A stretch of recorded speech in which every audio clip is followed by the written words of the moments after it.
vamos lá, vamos começar nosso segundo módulo. Não preciso mais me apresentar, passar por aquele constrangimento. Eu espero que você tenha assistido o primeiro módulo e tenha gostado. É possível que tenham surgido muitas dúvidas, mas vocês vão ter os canais próprios para isso, para manifestar as suas perguntas e as suas dúvidas, e eu podendo ajudá-los, eu terei grande prazer quanto a isso, e meu e-mail também segue ali junto com a apresentação dos slides. E para quem não assistiu de outra vez, meu nome é Hermsten, eu sou pastor, e pronto, e ali está o meu e-mail para contato. Então, nessa segunda unidade, nós vamos ver o Deus que se revela. Eu já adiantei muitas coisas sobre isso, então nós temos Deus como autor de todo o conhecimento. Isso é, digamos assim, o capítulo nosso. Não vamos tratar de tudo isso, vamos tratar de um ponto ou outro, mas é este o nosso capítulo. Deus como autor de todo o conhecimento, a criação como revelação de Deus, a compatibilidade da revelação com a razão, que no módulo anterior eu coloquei como pressuposto, a revelação especial de Deus, a fé como conhecimento, a necessidade das Escrituras, que é um ponto que eu quero tratar, a inspiração das Escrituras é outro ponto que eu quero tratar, e as Escrituras, os credos e a reforma. Bom, isso tudo está no livro que vocês receberam. Bom, os objetivos da aprendizagem: compreender que Deus se revela de maneira especial por meio de sua palavra. Entender o conceito de inspiração e o valor da tradição.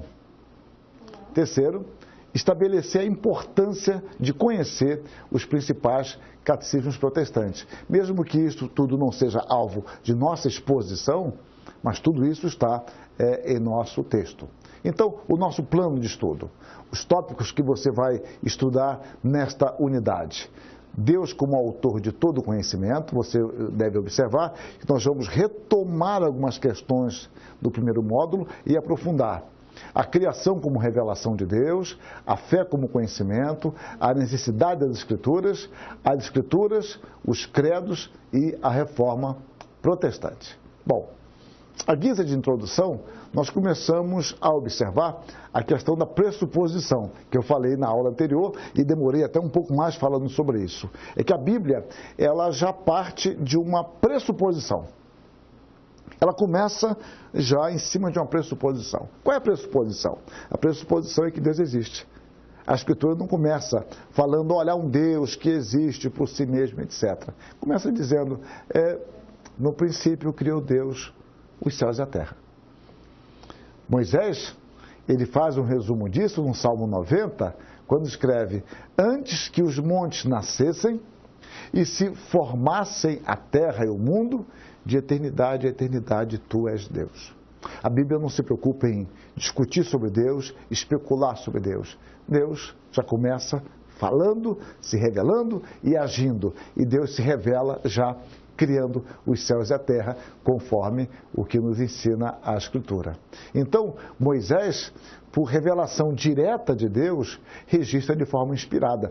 Pedro vai nos dizer que nenhuma profecia provém de particular elucidação.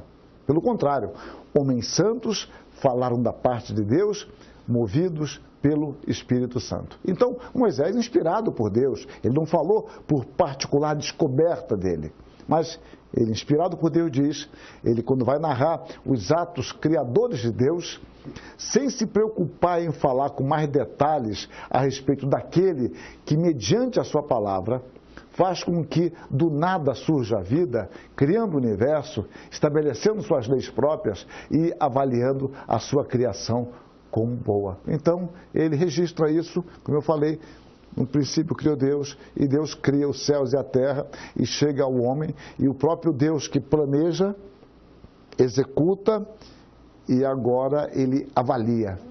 Viu tudo quanto fizera, e viu que era tudo muito bom.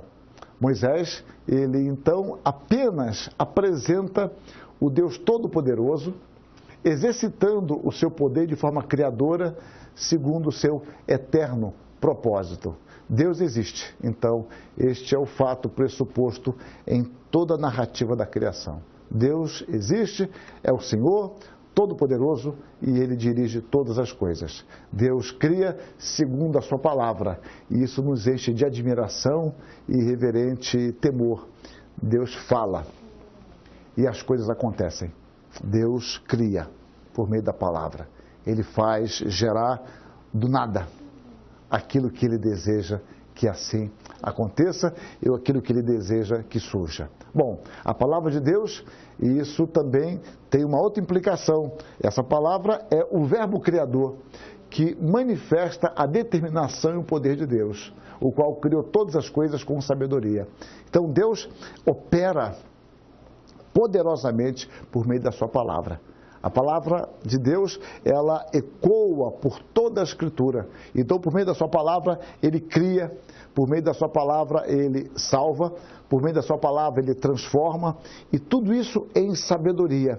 Deus, quando cria o homem, Ele aproxima de si este homem criado, sopra nas suas narinas o fôlego da vida e ele passa a ser uma alma vivente. E a ideia de soprar traz o conceito de proximidade. Deus está próximo. A ideia de que Deus é próximo da sua criação. E Deus fala. E por meio do verbo, as coisas passam a existir e são transformadas. Então, podemos observar. Primeira coisa, Deus como autor de todo conhecimento. Esse Deus que fala, a palavra de Deus dá ênfase ao Deus falante, que tem poder, que exercita o seu poder por meio da sua palavra. Ele é o autor de todo conhecimento. Deus não somente fala, mas Ele é o autor. A origem do conhecimento está nele. Por isso, Deus como fonte de todo conhecimento tem naturalmente a consciência total da perfeição e amplitude do seu conhecimento. Ou seja, Deus é perfeito em todas as coisas. Inclusive, Ele é perfeito no conhecimento que tem da sua perfeição. Ele se conhece perfeitamente, tendo ciência disso. Um autor do século XX, Hoeksema, diz que em si mesmo ele é o sujeito e objeto de todo conhecimento. A ideia, então, qual é? É que Deus, Ele existe por si mesmo e Ele tem perfeita ciência de si mesmo. Ou seja, em Deus podemos falar de uma espécie de circuito fechado. Ele é o sujeito e objeto de todo e qualquer conhecimento. Então, somente Deus possui um conhecimento perfeito e arquetípico. Lembre-se da unidade anterior, quando eu falei sobre a teologia como não sendo arquetípica, mas sendo ectípica, que ela é uma cópia, ela não é a fonte. Em Deus, não. Deus tem um conhecimento arquetípico, matriz, fonte, base de si mesmo. Qualquer tipo de conhecimento parte de Deus. E Deus é uma fonte inesgotável de conhecimento. Portanto, podemos concluir, a partir desse conceito, algumas coisas. Primeiro, Deus é o princípio essente de todo conhecimento, inclusive o científico. O que isso quer dizer? Deus como princípio essente.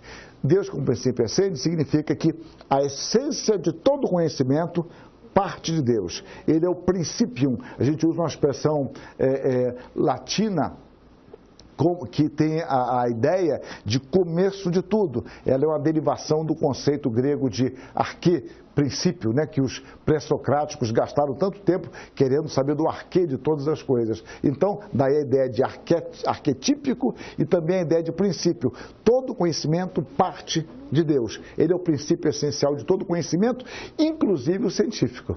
Inclusive o científico. Vamos ver mais. Portanto, toda verdade é proveniente de Deus. Se todo conhecimento parte de Deus, não pode haver contradição em Deus mesmo. Então, qual é a nossa condição? Qual é a nossa limitação? É que nós temos um conhecimento parcial, fragmentado, muito do nosso conhecimento é dialético, se dá através de comparações, se dá por meio de um aprendizado, de um abandono de determinados conceitos para outros. Então nós dialogamos, nós aprendemos e o nosso conhecimento se dá por meio de relações. O conhecimento de Deus é completo, é exaustivo. Mas o nosso conhecimento, ele assume configurações contraditórias, não porque a realidade seja contraditória, mas porque nós não conseguimos captar todas as coisas. É por isso, por exemplo, que a ciência ela está sempre em progresso e evolução. Aquilo que é tido como científico hoje, amanhã é tido como lenda.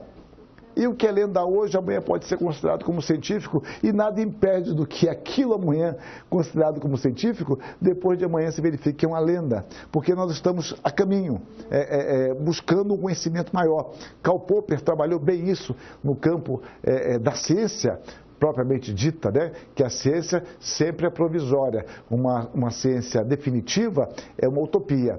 E o Bavinck, o teólogo holandês Bavinck, desenvolveu esse conceito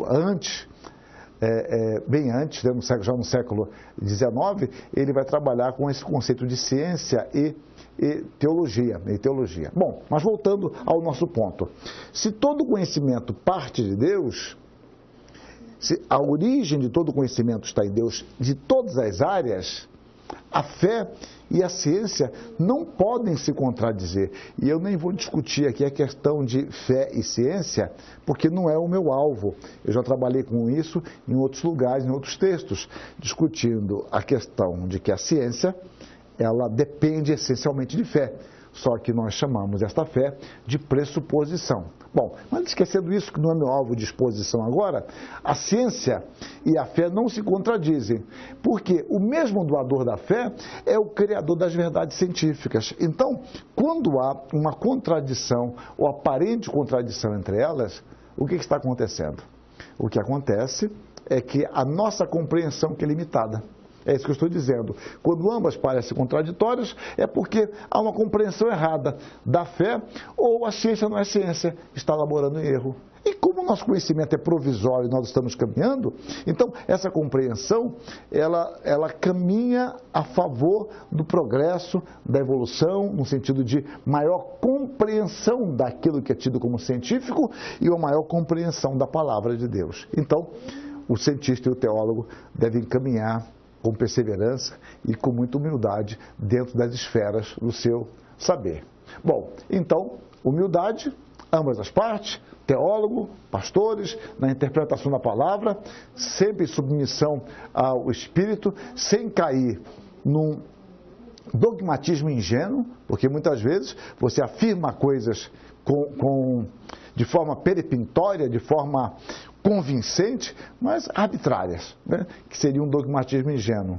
E também cuidado para não cair num relativismo dogmático, que às vezes o relativismo parece ser muito aberto, parece ser muito crítico, muito sensato, mas é um relativismo que eu chamo de dogmático, porque ele dogmatiza que nada existe de certo. Bom, que é uma contradição de termos, né? Então, que corre sempre atrás dos modismos científicos e filosóficos para adaptar a teologia. Então, o teólogo tem que ter cautela quanto a isso, ele tem que ter maturidade para interpretar essa realidade. Então, é preciso que nós, teólogos, entendamos que trabalhar com teologia não significa dizer sempre coisas novas.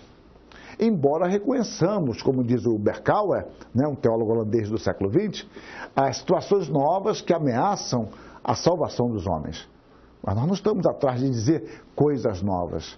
Nós entendemos que quando você expõe com fidelidade, profundidade à Escritura, você está sempre descobrindo aspectos novos que ela sempre ensinou, que são perfeitamente aplicáveis, porque a palavra de Deus permanece, portanto, seus princípios são aplicáveis à situação do homem no século XXI.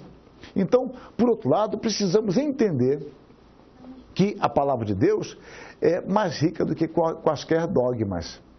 No sentido de que, mesmo que pegássemos todos os credos da igreja, e eles são importantes, eu trato disso, mas mesmo que pegasse todos os credos e uníssemos, pegássemos o que eles têm de melhor ou consensual, eles jamais esgotariam a Escritura Sagrada.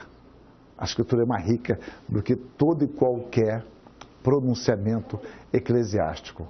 Então, deste modo, o nosso sistema teológico, doutrinário, por melhor que seja, e estou convencido de que não pode ser mais rico do que a palavra de Deus. Então, não nos iludamos.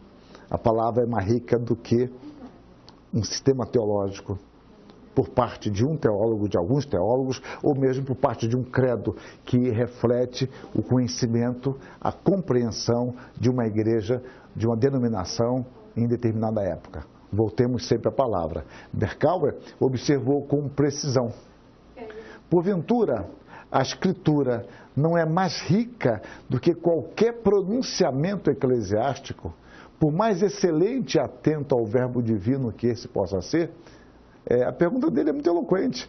O que ele está dizendo, na realidade, ele está afirmando, é uma pergunta que é uma declaração. Ele está dizendo que certamente a Escritura é mais rica do que qualquer pronunciamento eclesiástico, por mais excelente e atento ao verbo divino que este possa ser. É uma pergunta que esconde, na realidade, uma afirmação que ele deseja fazer. Por isso, o critério último de análise será sempre o Espírito Santo falando na Escritura. O critério último será sempre esse. A Confissão de Westminster, redigida no século XVII da Inglaterra, resume bem isso no capítulo 1, parágrafo 10. O Espírito Santo falando na Escritura. A nossa volta, a nossa avaliação de todo o nosso sistema deve ser a partir da Escritura Sagrada. Então, quando nos referimos ao conhecimento que podemos ter do próprio Deus, do seu caráter e majestade, temos de reafirmar a verdade bíblica, de que este conhecimento provém do próprio Deus. Então, nós retomamos e aprofundamos a questão. O conhecimento provém do próprio Deus, que se manifesta, de um Deus que se revela. Então, o teólogo sabe que a teologia é uma busca humana por compreender e sistematizar a revelação. E como humanos que somos, podemos nos enganar. Então, só isso nos conduz à humildade, né? A compreensão de que nós não somos definitivos. Nós estamos, como a ciência também, a caminho de uma compreensão mais completa. Agora, isso não vai nos conduzir a um relativismo, ou simplesmente não temos convicções. Temos convicções e agimos dentro dessas convicções, mas a nossa teologia não é a palavra de Deus. Entendamos bem isso. Então, a teologia, portanto, está, de certa forma, sempre a caminho em busca de uma compreensão mais exaustiva, mais completa, mais precisa, mais abrangente das Escrituras Sagradas.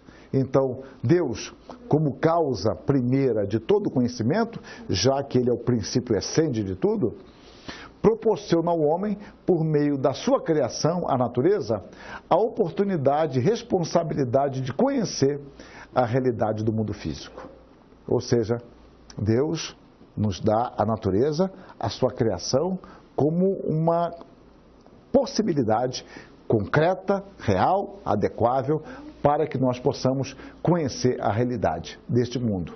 Então, contudo, é bom que se diga que este conhecimento não é completo, nem absolutamente claro, visto que o pecado pôs o seu selo sobre a criação, obscurecendo o entendimento do homem, e a própria natureza, ela perdeu parte da sua eloquência primeira. Significa isso: quando o homem pecou, homem e mulher desobedeceram a Deus, a natureza, ela perdeu aspectos do seu brilho. Ela passou agora a produzir cardos, abrolhos, espinhos. E, ao mesmo tempo, o homem agora, ele perdeu parte do seu discernimento espiritual. Ele luta com a terra, o parto passou a ser com muito mais dores do que provavelmente teria. E o homem agora que vivia num clima de harmonia com a criação, ele vai ter que lutar com a terra, com as intempéries, com a erva daninha, ou seja, já não há mais tranquilidade. Então, a natureza já não é tão eloquente como antes, embora ela continue proclamando a glória de Deus, mas não como antes. E o homem perdeu a capacidade de ver na natureza a manifestação de Deus ou da sua glória. Todavia, A história, a natureza e o homem, como parte desta criação, refletem algo do seu Criador. Não com o mesmo brilho, mas ainda reflete de forma suficientemente clara. É isso que Paulo vai nos mostrar em Romanos capítulo 1. Por isso os homens são indesculpáveis por rejeitar a Deus, porque o que se pode conhecer de Deus, ele deu a conhecer por meio da criação. Então Deus, o mundo e o homem são três realidades com as quais toda a ciência e toda a filosofia se ocupam, né? São essas esferas. Ciência, filosofia, o homem, né? São as realidades com as quais o homem, e a ciência, o homem e a filosofia se ocupam dentro da esfera da revelação geral de Deus. Pois bem, se Deus não tivesse, primeiramente, de forma livre e soberana, se revelado, concedendo ao homem o universo como meio externo de conhecimento, o qual funciona com as suas leis próprias e regulares, toda e qualquer ciência seria impossível. Porque a ciência, ela evoluiu extremamente com o cristianismo, porque dentro do cristianismo há uma compreensão de que há um Deus pessoal que se revela e é um Deus inteligente, um Deus de coerência. E quando você estuda a história da ciência, vai observar que isso é muito forte dentro da fé cristã, de um modo especial pós-reforma, quando a ciência, ou pelo menos a pressuposição que há uma ordem na criação.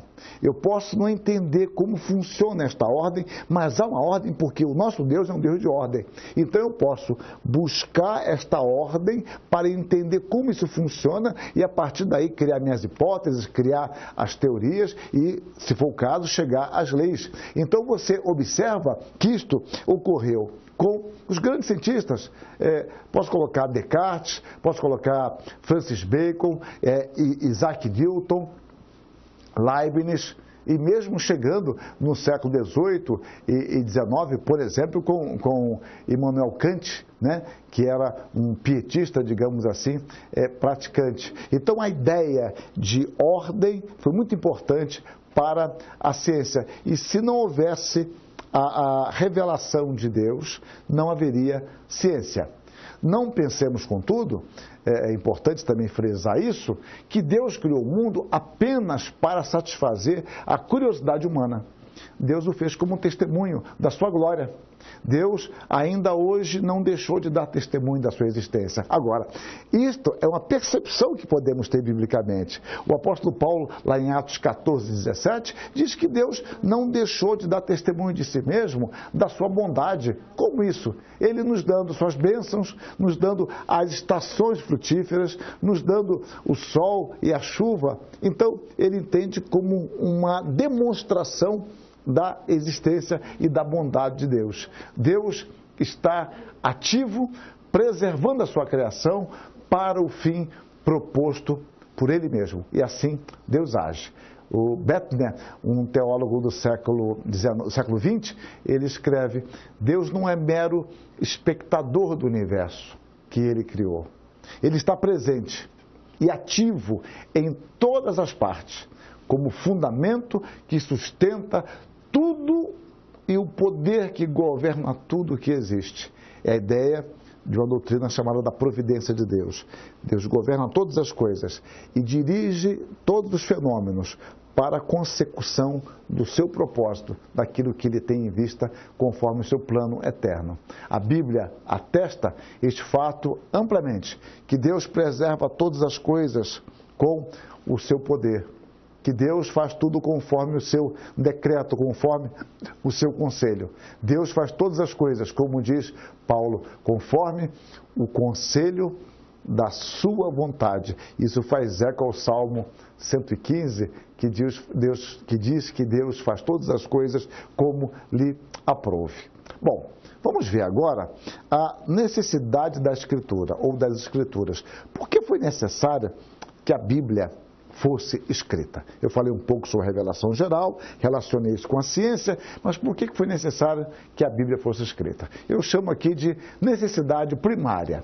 A necessidade primária para o registro da Bíblia foi o pecado do homem. No Éden havia um livro, um único livro, o livro da natureza. Todavia, como eu mencionei, com o pecado, a natureza sofreu as consequências, ficando obscurecida, perdendo parte da sua eloquência primitiva em apontar para o seu Criador. Então agora a natureza já não revela tanto do Criador como antes. Como parte do castigo pelo pecado, o homem então, como eu já mencionei, perdeu o seu discernimento espiritual para poder ver a glória de Deus em sua revelação. Então, a revelação geral, que for adequada para o Éden, embora ali houvesse também a revelação especial, já que Deus ia ao encontro do homem ao entardecer, mas essa revelação geral, que fora especial, ela se tornou incompleta e se tornou ineficiente para conduzir um homem a um relacionamento pessoal e consciente com Deus. E por meio da história, Deus então separou, Ele preparou homens para que registrassem de forma exata, de forma precisa, de forma infalível os seus desígnios. Sendo esta palavra escrita, dentre outras coisas, como diz o Nietzsche, o corretivo às ideias disformes que pode dar-nos a natureza em seu estado caído. Ou seja, como a natureza se corrompe e o homem perdeu o discernimento espiritual, as nossas interpretações estariam bastante equivocadas como estão.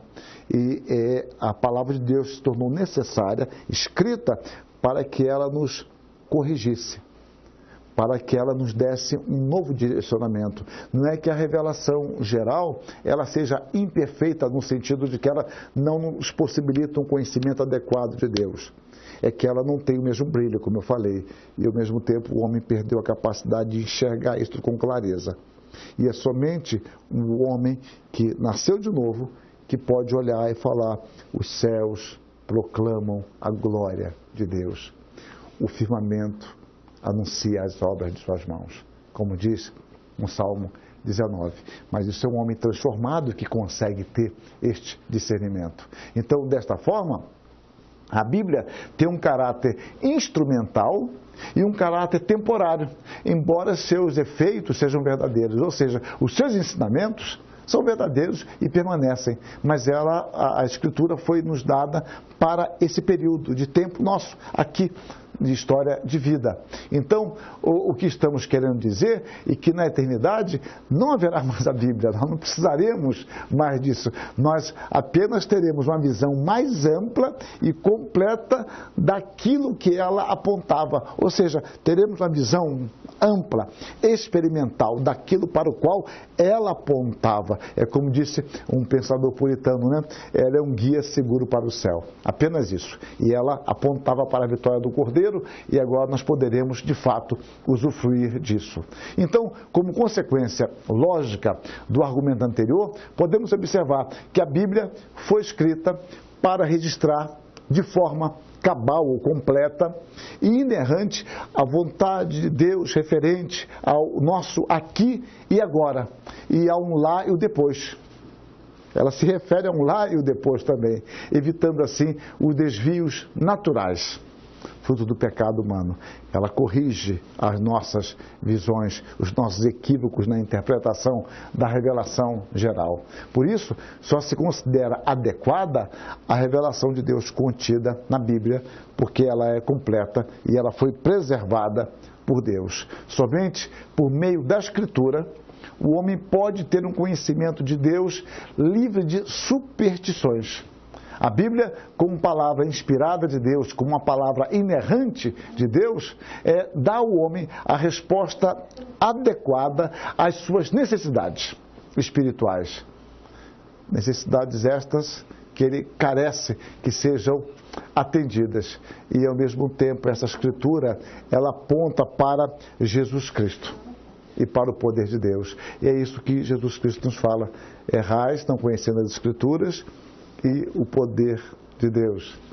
Em João, examinai as Escrituras, porque julgais ter nelas a vida eterna, e são elas mesmas que testificam, ou seja, que dão testemunho de mim.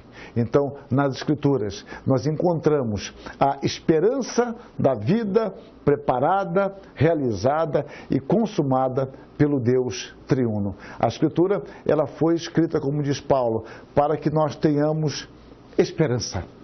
Ela foi escrita e preservada para isso. A Bíblia não foi registrada apenas para o nosso deleite espiritual, mas para que cumpramos os seus preceitos dados pelo próprio Deus e encontremos então a felicidade na nossa volta a Deus, já que Ele nos dá, Ele nos fornece, Ele nos prescreve os princípios que devem guiar a nossa vida. A Bíblia também não nos foi dada para satisfazer a nossa curiosidade pecaminosa, como aquele transeunte lá atrás que tem uma agenda flexível e que em algum momento ele pode estar apenas curioso para debater questões ou questiúnculas que nada tem a ver com ele. Não, ela foi nos dada para nos dirigir. Esses debates, essas questões, em geral, geram especulações estranhas, esdrúxulas e facções que nada edificam. Mas, de fato, a Escritura Sagrada, a Bíblia, foi nos concedida para que nós possamos conhecer o seu autor, para que possamos conhecer a Jesus Cristo. E o conhecendo, o adoremos. E o adorando, mais o conheçamos. Haja assim um círculo virtuoso de conhecimento e adoração, adoração e conhecimento. A Bíblia foi nos confiada a fim de que, mediante a iluminação do Espírito Santo, sejamos conduzidos a Jesus Cristo. São elas mesmas que testificam de mim, sendo Ele mesmo quem nos leva ao Pai e nos dá a vida abundante. Jesus Cristo nos chama a Ele mesmo e a palavra aponta para Ele. E Ele nos conduz ao Pai. E tudo isso é operado pelo Espírito, que nos deu a Escritura, que preservou o seu registro e por meio dela Ele nos fala, nos transforma e nos santifica. Vejam sempre a questão da palavra, né? Como eu disse antes, como a palavra de Deus age por meio da sua palavra, que é poderosa. Bom, vamos ver agora a inspiração das Escrituras. E eu começo vendo a questão gramatical.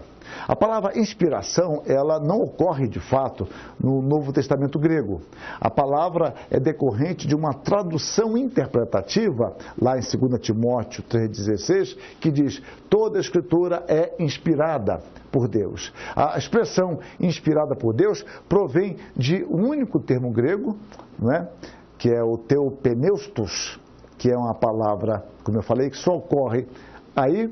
Ela não aparece nem mesmo na Septuaginta. Septuaginta, só recordando, é a tradução grega feita por volta do ano 250 do Antigo Testamento hebraico. Ou seja, nem nessa tradução da Septuaginta aparece e nem no Novo Testamento. E daí a dificuldade de traduzir. Então, a tradução que temos de Almeida, porque eu estou usando Almeida Revista Atualizada, segue uma tradução latina da Vulgata, que ali dizia Divinitus Inspirata. Então, nós nos convencionamos ler assim: toda a Escritura é inspirada por Deus. Mas a palavra theopneustos não significa inspirado, e sim expirado. Ou seja, ao invés de soprado para dentro, soprado para fora. Teologicamente, isso não muda nada. Mas a ênfase do texto, lembra-se, agora eu trabalho com a questão da exegese, que eu falei no módulo anterior, que é uma das áreas da teologia, né? Teologia exegética. Então, a ênfase do texto não é na recepção da palavra, mas na transmissão da palavra. Então, está querendo nos dizer, não simplesmente que essa palavra é recebida, mas que toda a Escritura é expirada, ela é exalada, ela é soprada por Deus. É isso que o texto está nos dizendo. Então, toda a Escritura Sagrada é soprada, exalada por Deus. Deus é o autor, Deus é o conteúdo das Escrituras. Com isso, estamos dizendo que o Deus que se revelou esteve expirando, ou se preferirem, soprando. Deus sopra, soprando os homens que Ele mesmo separou para registrarem esta revelação. Deus soprou esse conteúdo para que os homens pudessem registrar de forma inerrante essa palavra. Então, a inspiração bíblica garante que seja registrado de forma verdadeira aquilo que a inspiração profética fazia com respeito à palavra do profeta, para que ela correspondesse literalmente à mente de Deus. Ou seja, a palavra profética ela corresponde ao que Deus quis que ele falasse. Da mesma forma, a palavra escrita foi preservada por Deus para que nós recebêssemos integralmente o que Deus quis e quer que saibamos. Então, a palavra escrita é tão fidedigna quanto a palavra falada pelos profetas.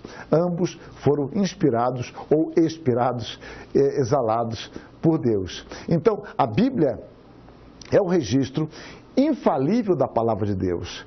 Deus fez com que os seus servos registrassem a sua vontade mediante a revelação, inspiração e iluminação do Espírito. Desta forma, o Deus triuno, Pai, Filho e Espírito Santo, é o autor das Escrituras, sendo a inspiração mais propriamente atribuída ao Espírito. Podemos, então, definir inspiração, já que é importante, como eu falei no módulo anterior, a definição. Então, podemos definir assim a inspiração, como sendo a influência sobrenatural do Espírito de Deus sobre os homens separados por Ele mesmo, a fim de que registrassem de forma inerrante e suficiente toda a vontade de Deus, constituindo este registro na única fonte e norma de todo o conhecimento cristão. Deste modo, cremos que a inspiração foi plenária, dinâmica, verbal e sobrenatural. No livro nós detalhamos mais isso. Em poucas palavras aqui eu vou dizer o que significa cada um desses tópicos. Por que que a inspiração ela é dita como plenária? Porque toda a Escritura é plenamente expirada. De Gênesis ao Apocalipse, tudo que foi registrado foi pela vontade de Deus. Então, não há um livro melhor do que o outro, o mais bíblico do que o outro, me permitam esse tipo de linguagem. Não há um livro que é mais inspirado do que o outro. Não. Toda a Escritura é inspirada por Deus, do Gênesis ao Apocalipse. Plenamente inspirada. Mas nós falamos que a inspiração ela é dinâmica. Por quê? Porque Deus não anulou a personalidade dos escritores. Mais à frente eu discorro mais sobre isso. Por isso, inspirados por Deus, eles puderam usar de suas experiências, pesquisas, aptidões, manter o seu estilo. Um caso muito curioso, esse texto de Pedro é citado, 2 de Pedro 3, de 15 a 16, quando Pedro faz menção ao estilo de Paulo, dizendo que Paulo escreve com sabedoria e que os ímpios procuram corromper. Ele está dizendo, olha, Paulo tem um estilo próprio dele, que não é o meu. Eu costumo dizer que Pedro fala isso de Paulo, que eu acho que Pedro não se lia, né? Porque o estilo de Pedro também é difícil de compreender. Mas o que eu quero enfatizar é que Pedro sabia perceber que há um estilo diferente. Então, Deus, na realidade, separou os seus servos antes deles nascerem e os preparou para desempenharem esta função. Deus não precisa improvisar. Então, Deus fala, por exemplo, a Jeremias, de que antes dele nascer, ele o separou. Esta é a mesma convicção que Paulo revela aos Gálatas, né, que ele foi escolhido por Deus antes do seu nascimento, para que fosse e pregasse o Evangelho e testemunhasse. Então Deus tem um controle total da história e dos fenômenos da história, obviamente, e também daquilo que nós chamamos de circunstâncias. Bom, a inspiração também foi verbal. Verbal porque Deus se revelou por meio de palavras, e todas as palavras dos autógrafos originais são palavra de Deus. Ou seja, não há ambiguidade ou generalizações indevidas nas Escrituras. Deus não inspirou apenas pensamentos, Deus deu as palavras corretas dentro do estilo de cada autor e dentro do conhecimento desses autores. Deus preservou tudo isso. Em Gálatas 3,16, é muito interessante observar que Paulo baseia o seu argumento numa só palavra usada no original hebraico. E ele falou, olha, ele falou a palavra no singular, ele não falou essa palavra no plural, dizendo, olha, isso é muito importante, o argumento está aqui. Ou seja, ele entendia que a inspiração acompanhava a palavra registrada, como estava. Então, a inspiração, eu enfatizo, ela se estende aos pensamentos, bem como às palavras. Quarto aspecto sobre a inspiração é que ela é sobrenatural. por ter sido originada em Deus e produzir efeitos sobrenaturais mediante a ação do Espírito Santo em todos aqueles que creem em Cristo. Então a palavra ela é sobrenatural porque ela vem de Deus. É Deus quem fala. É Deus quem preserva a sua palavra. É Deus quem nos dá a sua palavra. E Deus transforma por meio dessa palavra. Quando vocês veem ali o texto, né, as indicações bíblicas que nós temos, vemos Jesus Cristo orando: Pai, santifica-os na verdade, a tua palavra é a verdade. Em Romanos, Paulo vai nos dizer que a fé vem pelo ouvir, e o ouvir da pregação da palavra. Num texto mais longo, em Colossenses capítulo 1, Paulo vai falar daqueles irmãos que estavam produzindo fruto por meio da palavra que eles ouviram e creram. Pedro vai nos dizer que nós não fomos gerados mediante uma semente corruptível, mas de uma semente incorruptível, que é a palavra de Deus. Tiago usa esse mesmo tipo de argumento. Então, é por meio da palavra que Deus gera os seus filhos espirituais. Daí a igreja, ela anunciar a palavra, crendo no poder de Deus que opera por meio desta palavra, que faz algo que nós jamais poderíamos fazer, que é gerar vida, que é transformar pessoas. Então, a inspiração, ela envolve esse aspecto da sobrenaturalidade.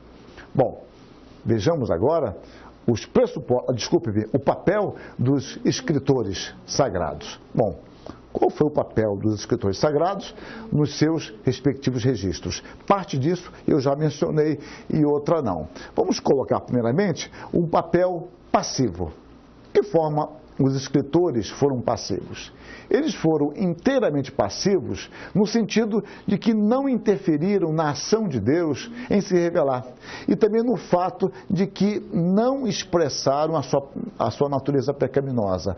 Ou seja, eles não interferiram no conteúdo, eles não interferiram na mensagem, eles não interferiram com a sua atitude pecaminosa, com as suas preferências pessoais pecaminosas, naquilo que eles registraram. Os escritores foram apenas instrumentos humanos por meio dos quais Deus decretou registrar sua mensagem. Toda a escritura é inspirada por Deus, diz Paulo. Pedro diz: homens santos falaram da parte de Deus, movidos pelo Espírito Santo. Isso é suficiente para nós. Eles falaram, sem dúvida, mas falaram somente à medida em que foram conduzidos pelo Espírito. Então eles não colocaram nada de mais, nem nada de menos do que Deus desejou que fosse registrado. Então, a Escritura, é importante que entendamos, ela não é maniqueísta. O que significa isso? Tendo de um lado a palavra de Deus e de outro a palavra dos homens. E nós ficaríamos então aqui tentando dissecar. Isso aqui foi o homem que falou, isso aqui não é de Deus, não. Isso aqui é de Deus. Isso aqui é verdade, isso aqui é mentira. Não, ela não funciona assim. Nem ela é produto de uma decisão humana falível. É antes exalada por Deus, soprada por Deus em toda a sua extensão. Então, o que foi registrado, mesmo quando aquilo vem de ímpios ou de homens estranhos à fé cristã, como Paulo cita, por exemplo, em Atos 17, ele cita em Tito capítulo 1, por exemplo, quando fala de poetas, o registro do que esses homens disseram é considerado inspirado por Deus, porque Deus se valeu deles para afirmar uma verdade, como Deus, que é autor de toda a verdade, assim o quis. Bom, eles foram passivos nisso. O conteúdo da Escritura é o conteúdo de Deus. Porém, há um aspecto ativo que eu já mencionei, agora eu vou detalhar um pouco mais. Então, como já afirmamos anteriormente, Deus não anulou a personalidade dos escritores. Caso contrário, a Bíblia ela só teria um estilo. Ela teria um estilo inconfundível, que é o estilo do Espírito Santo, já que Deus se valeu dos seus servos, mas nesse caso o estilo é de Deus falando e pronto, acabaria aí. No entanto, quer por meio dos originais, quer por meio das traduções, é facilmente percebida a diferença entre os escritos de Moisés, Isaías, Amós, etc. Isso é muito comum você perceber, mesmo em nossas traduções. Você faça um teste com a sua igreja, com a sua comunidade. Filhinhos, olha, eu vos escrevo. Ah, isso é João. Até quando, Senhor? Ah, isso aí é Davi. É o estilo de Davi. Conforme eu vos exorto. Ah, não, isso é o estilo de Paulo ou Pedro. Então nós costumamos distinguir um estilo ou outro. Por quê? Esses homens foram ativos dentro do seu estilo próprio. Então aí nós vemos algo curioso.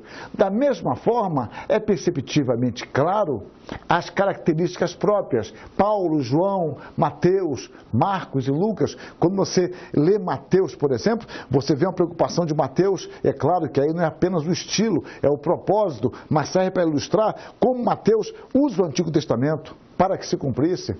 Você vê em Lucas a apresentação de Jesus Cristo como uma genealogia que vem de Deus, um homem perfeito.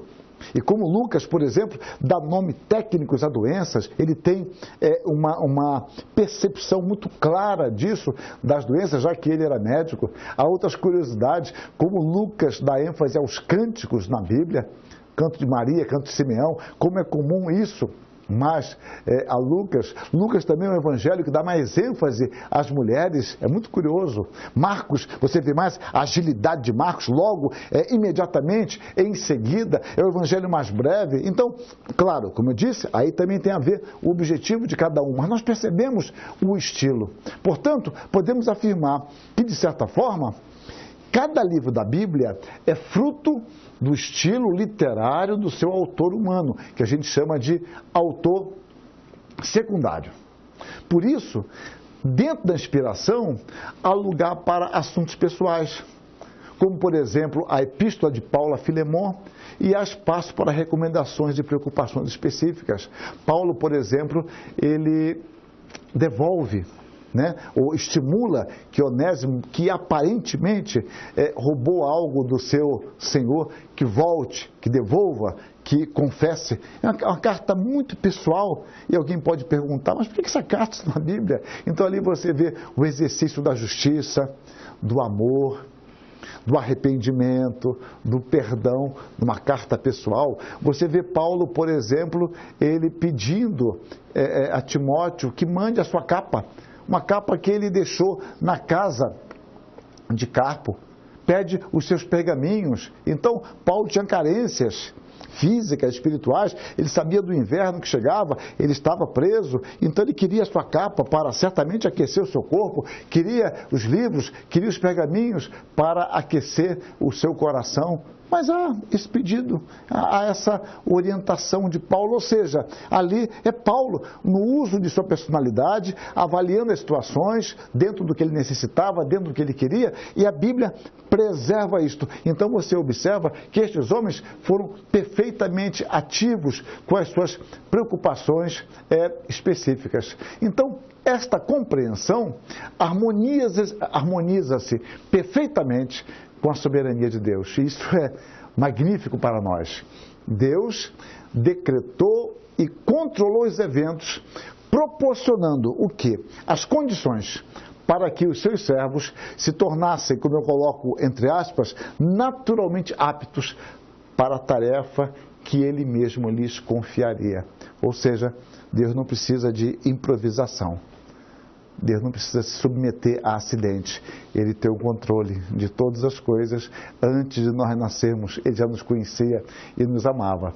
Então, na doutrina da inspiração, vemos de forma nítida a providência de Deus, que revela o seu governo sobre todas as coisas. Os escritores sagrados não foram a escrever, ou melhor dizendo, não foram obrigados, não foram constrangidos a escrever nada que fosse contrário à sua vontade. Nem Deus fez com que quem só soubesse o hebraico tivesse que escrever em grego. Pedro não aprendeu a escrever de uma forma mais elegante.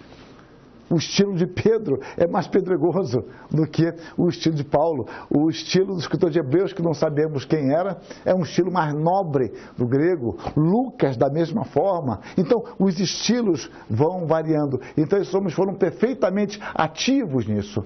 Deus usou as suas aptidões, eu digo mais uma vez, naturais, de forma misteriosa.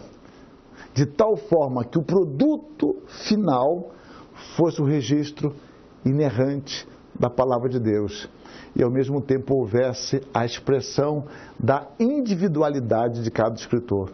Isso é magnífico, como Deus preservou esta palavra. Esses homens estão escrevendo nem sempre conscientemente que estão inspirados por Deus. Nem sempre eles têm consciência disso, mas estão sendo usados por Deus. Eles usando o seu estilo próprio, mas Deus dirigindo para que dentro do seu estilo próprio fosse preservado, fosse registrado o que Deus quisesse que fosse preservado. E esta palavra Deus guardou para nós e nos deu para que leamos, meditemos nela e sejamos conduzidos a Cristo. Que Deus nos abençoe. Amém.